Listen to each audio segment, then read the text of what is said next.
Yang dituju dengan isu pemakzulan, pernyataannya Presiden Prabowo, termasuk juga dengan ijazah palsu, tuduhan ke Pak Jokowi. Saya menduga ada dua hal, Audrey. Pertama, kalau kita mau runut agak sedikit sistematis, peristiwa-peristiwa politik yang belakangan berkembang memang itu tonsnya lebih mengarah ke Pak Jokowi sebenarnya. Ketika terkait dengan isu pemakzulan, siapa yang kemudian ingin disasar? Tentu bukan hanya soal wakil presiden, tapi adalah mastermind di balik wakil presiden terkait dengan ijazah. Ini kan sebagai upaya untuk merusak kredibilitas mantan presiden terdahulu yang dinilai seterusnya dan seterusnya. Termasuk juga soal apa yang kemudian matahari kembar. Ini bukan soal presiden saat ini Pak Prabowo, tapi siapa yang mengintervensi dan ngatur-ngatur. Saya kok sedikit perlahan mulai mengurai. Ini kok ujung-ujungnya mengarah ke Solo terus gitu, Audrey. Artinya apa? Setelah Pak Jokowi tak jadi presiden, memang harus diakui serangan-sekerangan itu semakin agresif dan semakin terbuka. Dan bahkan terkait dengan mobil SMK kan juga digugat kan ke pengadilan. Tujuannya apa sebenarnya? Ya tentu adalah untuk menjadi beban sebenarnya. Pesannya adalah bahwa Solo dan keluarga besarnya tidak terlampau seperti yang dibayangkan oleh publik selama ini. Tapi atau jangan-jangan yang kedua, publik, ini soal bagaimana menyusun batu bata kekuatan politik menuju 2029 terkait dengan isu pemakzulan. Tapi kan masih lama. Oh, bagi Audrey yang bukan politisi dan bukan pekerja politik, Belanda masih jauh.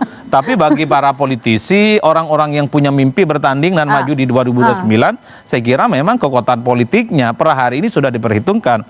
Sorry itu saya harus kita akui posisi wakil presiden Gibran saat ini tentu akan menjadi spotlight yang selalu akan diperbincangkan soal potensi maju di 2029, entah sebagai calon presiden atau minimal dibaca oleh publik akan bersanding kembali dengan Pak Prabowo Subianto. Tapi kan kita ingat, belakangan ini kan kita mendengarkan begitu banyak misalnya elit-elit partai yang sudah memberikan dukungan politik ke Pak Prabowo, PAN, PKS, Demokrat, Golkar. Bagi saya 2029 pemilu sudah selesai dalam konteks pemilihan presiden. Orang sedang berpikir kira-kira siapa yang bisa berdampingan dengan Pak Prabowo Subianto. Jadi orang-orang di sekitarnya sedang berebut ini, Audrey, berebut paling supaya kelihatan paling Pak Prabowo Subianto. Emang benar kayak gitu Bang Kodari sedang memperebutkan Wapres di 2029 siapa yang menjadi pendamping Pak Prabowo? Ini kira-kira pertanyaannya akan pecah kongsi apa enggak dengan Pak Jokowi di 2029? Siapa yang pecah kongsi dengan Pak Jokowi? Pak Prabowo Subianto. Gini, pertama 2029 itu bagi Pak Prabowo sendiri kan beliau sudah berulang kali mengatakan tergantung bagaimana kinerja saya.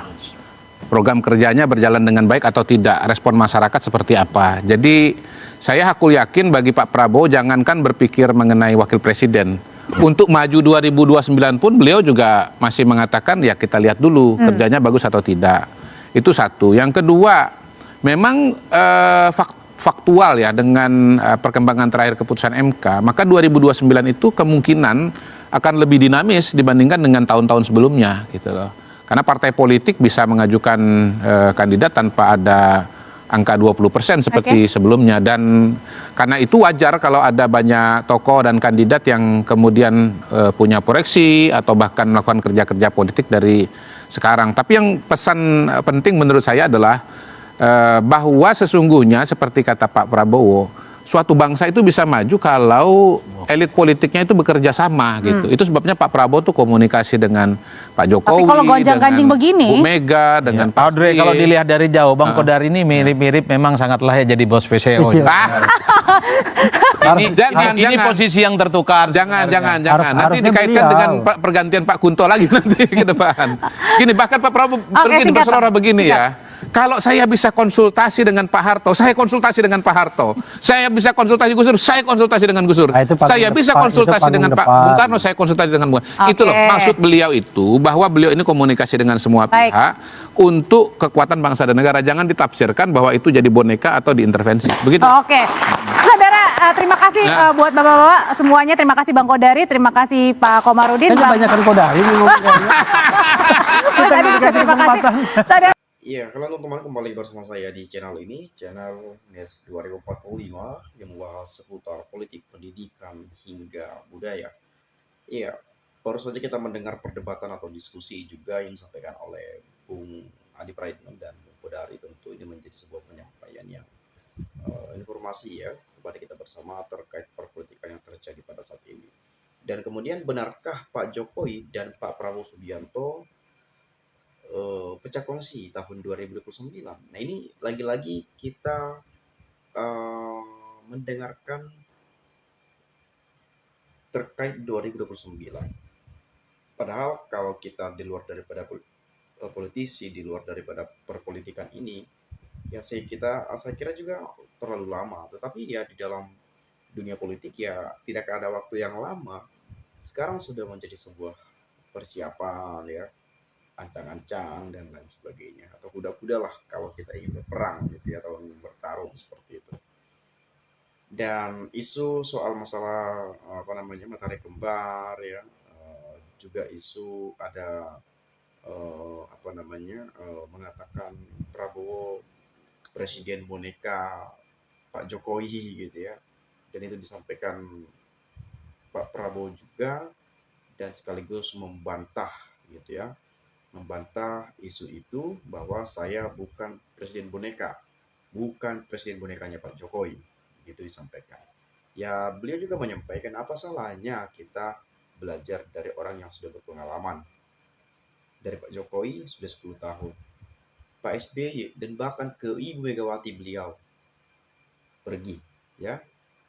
Jadi saya rasa Presiden Prabowo ini ya memang sebetulnya dari hubungan internasional dan seterusnya, sebetulnya ya tanpa bertemu dengan mantan-mantan presiden sekalipun ya beliau pasti bisa ya memimpin negeri ini dengan baik ke depan. Tetapi ya itulah jiwa nasional beliau itu ya, sangat negarawan ya, masih menghargai mantan presiden dan juga ingin meneruskan ya, melanjutkan atau mungkin meminta restu ya untuk melanjutkan berbagai apa yang sudah pernah dikerjakan oleh mantan presiden yang terdahulu gitu ya, dan mungkin melihat pengalaman mereka juga sudah pernah menjabat sebagai presiden.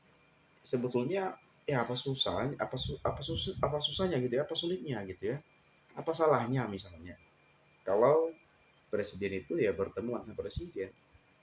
Itu juga yang dibahas untuk bangsa ini juga sebetulnya. Tetapi ya ini dia yang menjadi pro dan kontra ya, kita pasti punya perspektif yang berbeda. Oh ini kok bisa bisa produksi, apalagi Pak Jokowi kan baru-baru ini sudah habis masa jabatannya gitu ya. Dan kemudian bagaimana dukungan Pak Jokowi kepada Pak Prabowo Subianto dan Gibran ketika kontestasi pemilu Pilpres 2024 kemarin, dan itu sering sekali dikait-kaitkan, jangan-jangan Pak Prabowo disetir lagi sama Jokowi, kan itu sering sekali kita dengarkan isu-isu itu. Tapi Pak Prabowo langsung sudah membantah itu, dan tadi juga sedikit dijelaskan oleh Bung Kodari. Nah, di sini saya lihat penyampaian dari teman-teman kita saja, penilaian masyarakat Indonesia. Semua acara di media hanya bisa ngomong tanpa solusi. Ingat, sedikit bicara, banyak bekerja. Yang komen rakyat jelata semua dan buzzer siapapun presidennya, nasib gua di tangan gua sendiri. Ya kalau ada rezeki lebih gua infakin buat yang membutuhkan. Ingat, siapapun presidennya, RUU perampasan aset kagak bakal berlaku, apalagi hukuman mati. Ya ini juga yang sering saya sampaikan kepada pemirsa, bahwa ya sudahlah kalau misalkan kita mendengarkan berita-berita informasi terkait perpolitikan ini, ya apalagi kita kalangan bawah gitu ya, ya udahlah kerja aja lah, yang penting kita bisa makan, bisa hidup, bisa sehat, dan seterusnya. Itu aja sih sebetulnya hidup di Indonesia ini. Kita juga tidak terlalu eh, sibuk lah ngurus-ngurusin hal-hal yang mungkin sebetulnya ya nggak terlalu penting-penting banget gitu ya. Bukan kita tidak cinta tanah air, bukan kita tidak mau melek politik, tetapi ya inilah kenyataan Indonesia.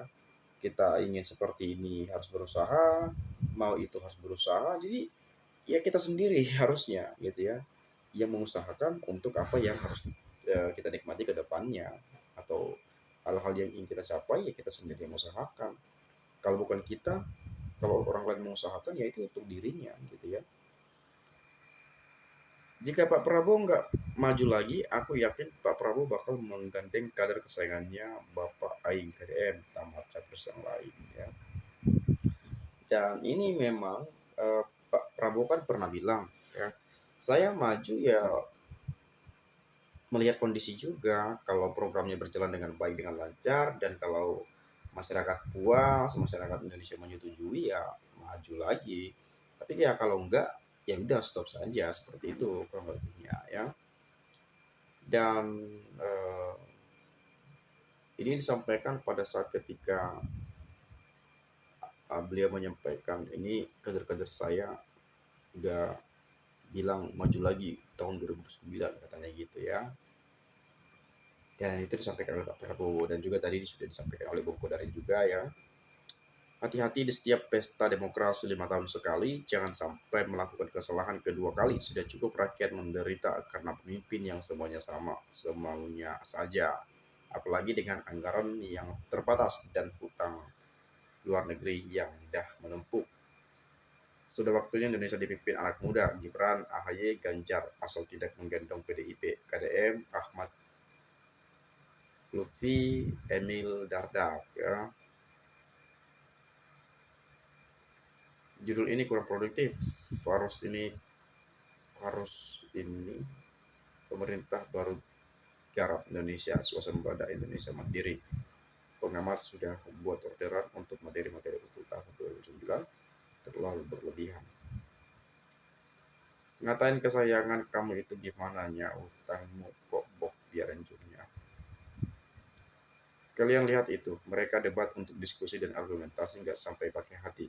Yang benci ngono nyombok ojo ngono ya. Ya kalau kita mendengarkan debat-debat seperti ini teman-teman, ya kita juga jangan terlalu nggak ambil pusing lah gitu ya.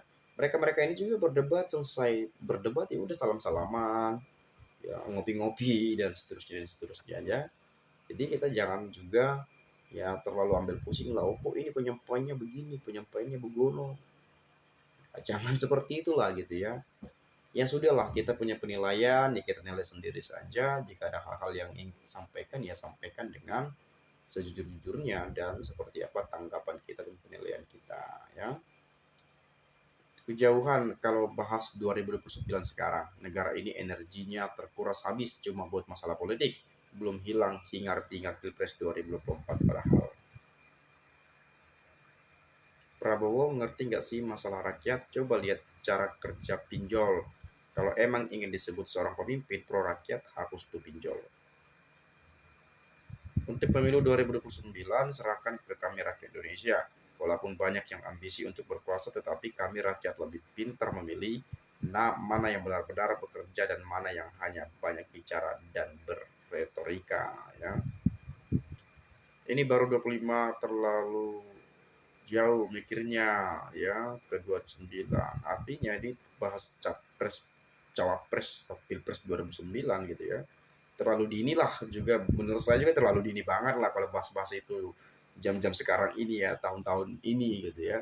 Kecuali 2 tahun sebelum pilpres, tahun sebelum pilpres ya monggo sudah bisa dibahas juga sebetulnya nama-nama calon-calon yang memang ya berpotensi maju. Tetapi lihat pengalamannya juga seperti itu, tidak asal coblos saja ya, tidak soal elektabilitas saja, tetapi ya kita bagaimana menilai ya ini kerja pernah sebagai apa, bagaimana track record rekam jejaknya, kan itu yang menjadi sebuah patokan nanti ke depan kalau kita ingin memilih seorang pemimpin. Seperti itu kira-kira ya. Mungkin teman-teman pernah juga ya banyak sekali kita mendengarkan bahwa di 2029 ya barangkali bisa saja Gibran maju, Prabowo maju, dan apalagi dengan threshold 20% katanya kalau nggak salah udah dihapus ya. Dan bahkan mungkin bisa banyak calon yang bakal maju, dan kita akan lihat saja nantinya ya. Tentu masih lama sekali ya.